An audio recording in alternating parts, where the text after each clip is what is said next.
এবার আদালতের মধ্যে মব তৈরি করে সাংবাদিককে মারধর করা হয়েছে।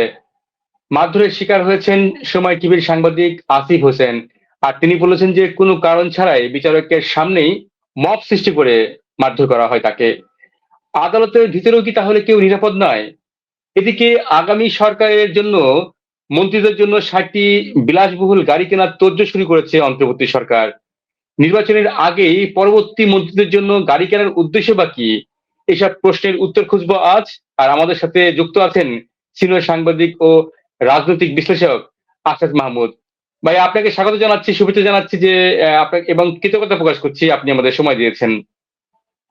ধন্যবাদ। আপনি শুরুতেই যেটা বলছিলাম যে মুক্তিযুদ্ধ নিয়ে কথা বলার জন্য গ্রেপ্তার সাংবাদিক মঞ্জুর আলম পান্নার আজ জামিন শুনানি ছিল। সেখানে অনেক সাংবাদিক উপস্থিত ছিলেন। আর কথা এক প্রসঙ্গে এক পর্যায়ে এজেন্সির মধ্যেই বিএনপি পন্থী কয়েকজন সাংবাদিক সময় টিভির সাংবাদিককে মারধর করে, কিল ঘুষি মারে, লাথি পর্যন্ত মারে। পরে সিয়াম নিজেই সাংবাদিকদের বলেছেন যে কোনো কারণ ছাড়াই বিচারকের সামনে মব সৃষ্টি করে তাকে মারধর করা হয়। আদালতের মধ্যে মব তৈরি করা, এই যে হামলা হলো, এটি আসলে বিষয়ে আপনি কি বলবেন একজন সিনিয়র সাংবাদিক হিসেবে? এটা তো শুধু সাংবাদিক হিসেবে না, যে কোনো দেশের নাগরিকের জন্যই এটা একটা অত্যন্ত খুবই খারাপ খবর। তার কারণ এরকম যদি চলতে থাকে তাহলে মানুষ কোথায় যাবে, কার কাছে বিচার চাবে? আর একটা জিনিস লক্ষ্য করছি, বিশেষ করে এই সরকার আসার পর থেকে, যে তাদের মনে হচ্ছে কোনো কিছুর উপরে তাদের কোনো নিয়ন্ত্রণ নেই। এবং এটা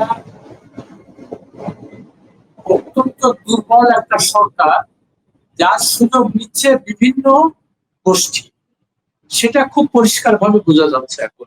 তা না হলে যে দিনের পর দিন যাকে তাকে বিভিন্ন ট্যাগ দিয়ে, অমুক আওয়ামী লীগার, তুমি বিএনপি করো, তুমি জামাত করো, এই করে করে মানুষ নিজের হাতে আইন তুলে নিচ্ছে।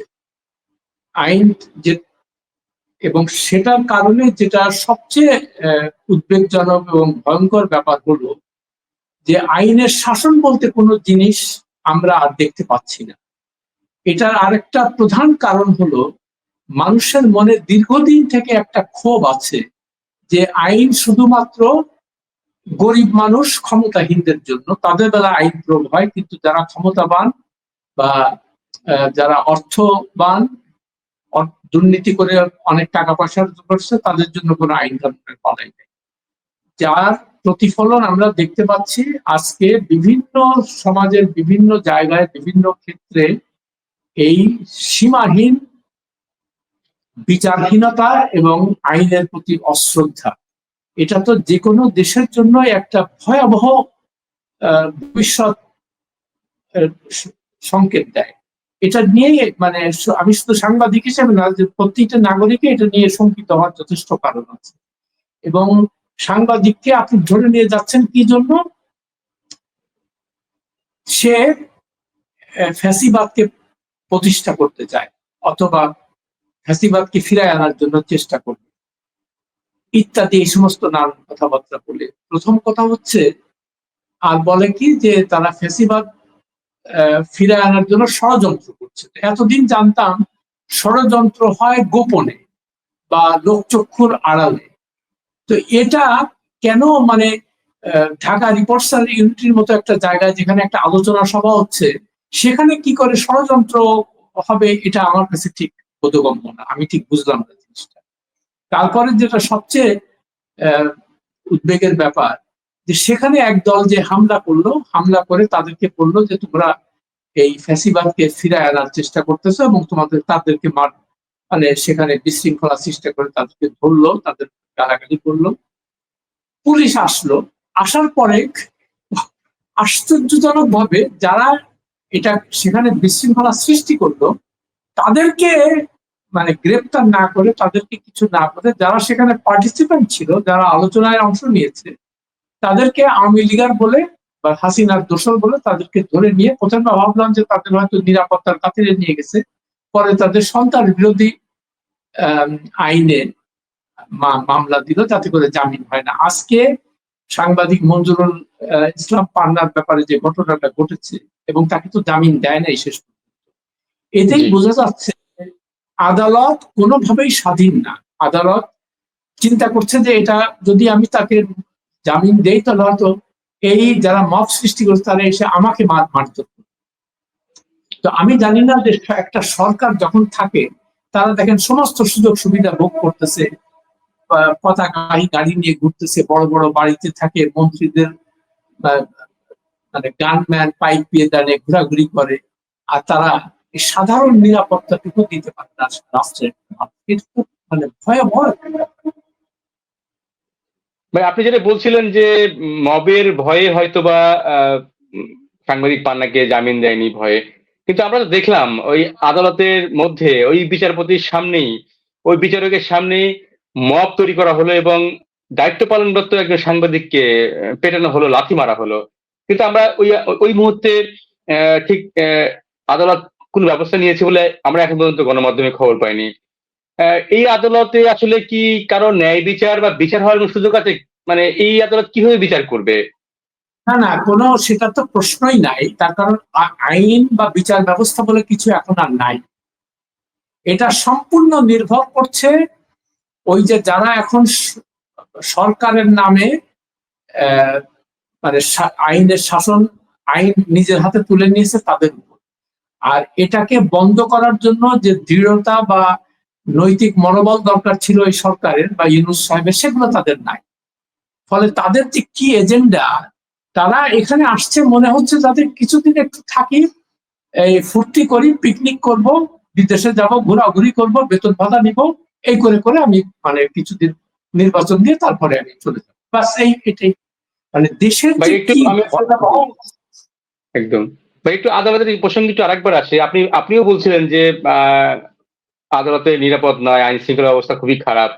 কিন্তু যে আদালত বিচার করতে পারবে না, আইনগতভাবে কাউকে জামিন দিতে পারবে না, ভয় পাবে, তাহলে এই যে ধরেন আইন শৃঙ্খলা বাহিনী পুলিশকে দিয়ে মানে কারাগার থেকে মামলার আসামিকে অথবা সাংবাদিককে আনা হচ্ছে, নিয়ে যাওয়া হচ্ছে, হাজির করা হচ্ছে, তাহলে কি এদিকে এক ধরনের নাটকই মনে হয়? যদি আইন আইন অনুযায়ী বিচারক কাজই করতে না পারে, তাহলে এই কার্যক্রমগুলো করার অর্থ কি আসলে? না, এটা তো কোনো অর্থ নাই।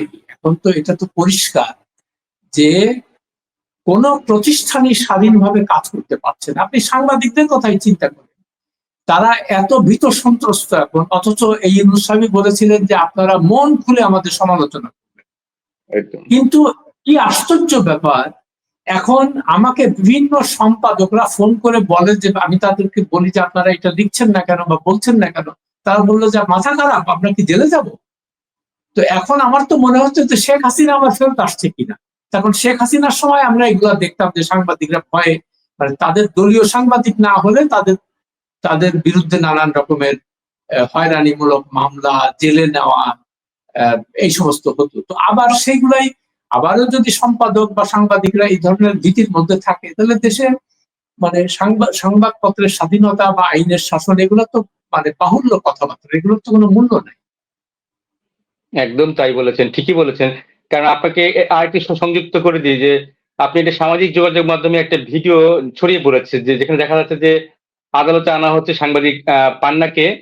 ওই সময়টি যেন সাংবাদিক পান্না কোনো সাংবাদিকদের সামনে কথা বলতে না পারে। আপনি জানেন যে গ্রেপ্তার হওয়ার পরে যখন উনি সাংবাদিকদের সামনে কথা বলেছিলেন, সেটি সামাজিক মাধ্যমে সারা পৃথিবীতে ভাইরাল হয়েছিল।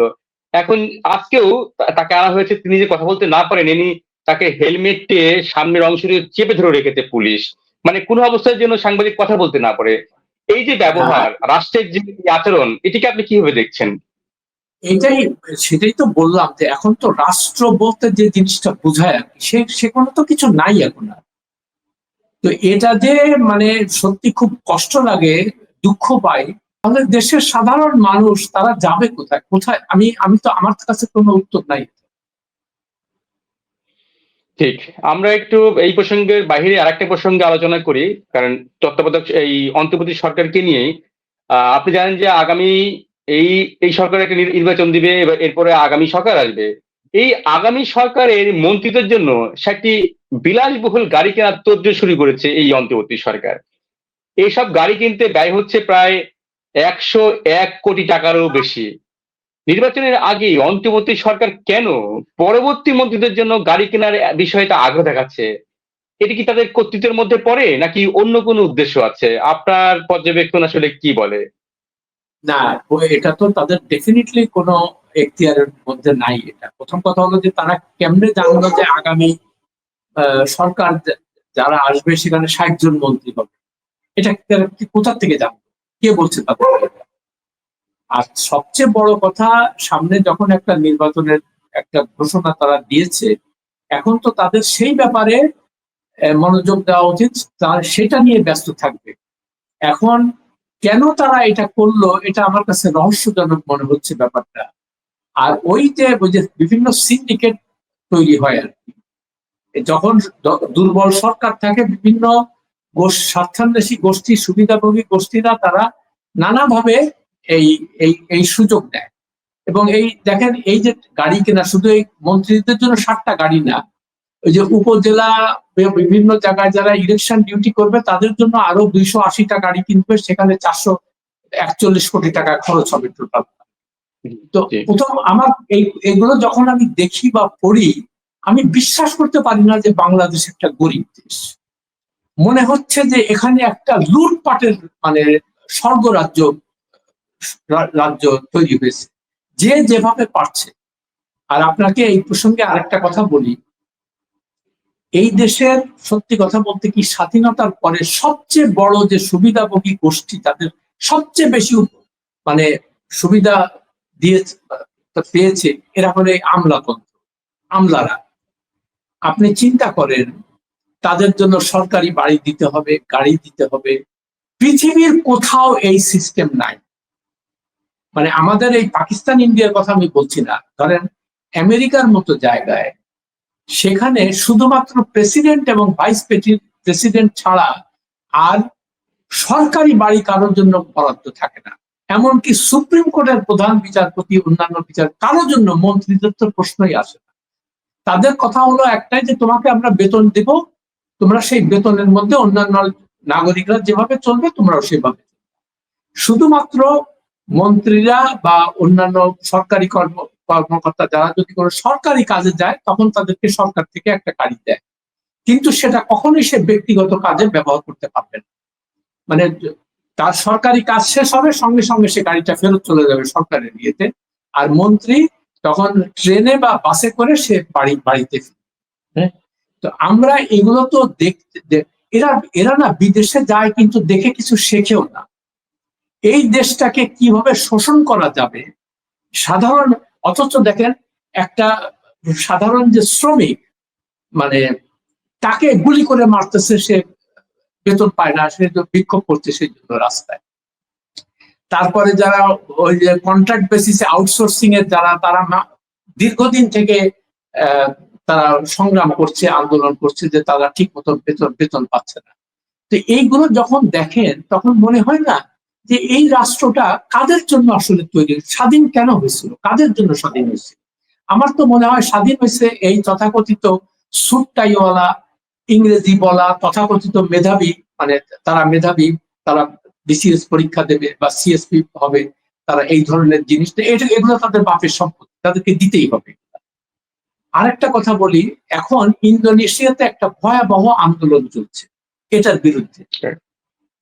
তারা এই এই জিনিসটা একটু প্রাসঙ্গিক জিনিস বলতে চাই। ইন্দোনেশিয়াতে এ পর্যন্ত এই আন্দোলনে 10 জনের বেশি মারা গেছে। এবং এই আন্দোলনটা কেন হলো, হঠাৎ করে গভর্নমেন্ট ঘোষণা দিল যে মন্ত্রী এবং ওই অন্যান্য এমপি যারা আছে তাদের বেতন ভাতা প্রায় 10 না 20 গুণ বাড়িয়ে দিয়েছে। এইটাতে বিক্ষুব্ধ হয়ে হাজার হাজার মানুষ রাস্তায় নেমেছে, এবং তারা মন্ত্রীদের বাড়ি, এমপিদের বাড়ি, এই সমস্ত যারা সুবিধাভোগী তাদের বাড়িতে আক্রমণ করছে। এখন সারা ইন্দোনেশিয়া তো বড় দেশ, আপনি জানেন, সমস্ত শহরে ছড়িয়ে পড়েছে। আজকে দেখলাম মহিলারা পর্যন্ত রাস্তায় নেমে বলছে যে আমরা কি এই দেশটা কি এই সমস্ত মন্ত্রী, এমপি আর আমলাদের জন্য আমরা দেশ তৈরি করেছিলাম? আর তাদের একটা খবরে দেখলাম যে মন্ত্রী এমপিদের যে সমস্ত যে বেতন ভাতা, তার সাধারণ যে ইন্দোনেশিয়ান তাদের থেকে 30 গুণ বেশি। তো আমার কেন জানি মনে হচ্ছে যে অচিরেই হয়তো বাংলাদেশে এইটার এরকম একটা কিছু প্রতিফলন আমরা দেখব। আমি খুব আশ্চর্য হব না যদি মন্ত্রীদের বাড়ি, এমপিদের বাড়ি বা আমলাদের বাড়ি যে জনগণ হামলা করে, এবং হামলা যাতে না হয় সেই জন্য আমি মানে অনুরোধ করব সরকারে যারা আছে বা আমলাতন্ত্রে যারা আছে তারা যেন এই জিনিসটা বিবেচনায় নেয়। তারা যদি ভবিষ্যতে নিরাপদে জীবনযাপন করতে চায় তারা এর থেকে দূরে সরতে হবে। প্রথম কথা, তারা বলবে যে আমাদের কোনো সরকারি বাড়ির দরকার নেই। আপনি চিন্তা করেন 2022 সালে, আমার তিন বছর আগে হঠাৎ একটা খবর দেখলাম যে ক্যাবিনেট সেক্রেটারি এবং প্রধানমন্ত্রী বা প্রধান উপদেষ্টা যেটাই বলেন, প্রিন্সিপাল সেক্রেটারি দুটো বাড়ি বানানো হবে আলাদা করে। টোটাল 18,000 স্কোয়ার ফিট এক একটা বাড়ি, 18,000 স্কোয়ার ফিট, এবং খরচ হবে 43 কোটি টাকা খালি দুটো বাড়ির জন্য। তো আমার খালি এটা পড়ে মনে হলো যে আচ্ছা, আমরা কি কোনো এরা কি ব্রিটিশ উপনিবেশের কেউ, যে এরা কি ভাইস রয়, যে তারা আমাদেরকে শাসন করতে আসছে এবং তাদের জন্য মানে ভাইস রয়রা থাকতো না বড় বড় বাড়িতে, অতএব এরাও এই ভাইস রয়ের বংশধর, এদেরকে আমাদেরকে এই ধরনের সুযোগ সুবিধা দিতে হবে। ভাই তুমি কারা? তুমি তো ফকিন্দির পুত। 2 জেনারেশন আগে তোমার ঠিকানা ছিল, আমাদের সবার ঠিকানা ছিল ধান ক্ষেত। ধান ক্ষেত থেকে আমরা, আমাদের তো গ্রামের বাড়ি সবার, তাই না? ধান ক্ষেত থেকে আমরা উঠে এসে ঢাকা শহরে আসছি, তারপরে আমাদের এখন এই বড় বাড়ির দরকার, আমাদের গাড়ির দরকার, সরকারি গাড়ির দরকার।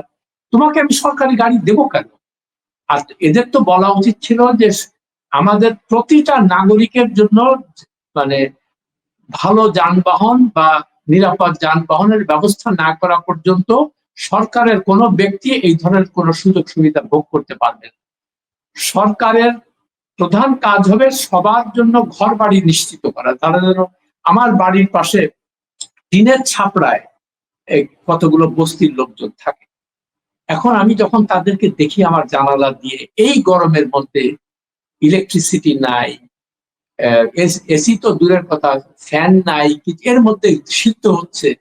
আর এরা ওই যে বললাম না, আমিও তাদের মধ্যে একজন, যে আমিও তো একটা মানে এলিট ক্লাসের মধ্যে পড়ি, নাহলে আমি এরকম জায়গায় থাকি কি করে?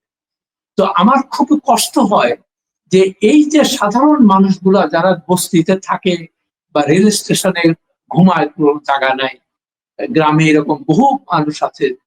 চিন্তা করেন 4 কোটি মানুষ এখন দারিদ্র সীমার নিচে বসবাস করে। তার মানে তারা হতদরিদ্র। তার মানে দেশের 25% মানুষ এই অবস্থার মধ্যে আছে। আর সেখানে আপনি 43 কোটি টাকা দিয়ে 2টা বাড়ি বানাচ্ছেন কার জন্য? ওই ক্যাবিনেট সেক্রেটারি আর প্রিন্সিপাল সেক্রেটারির জন্য।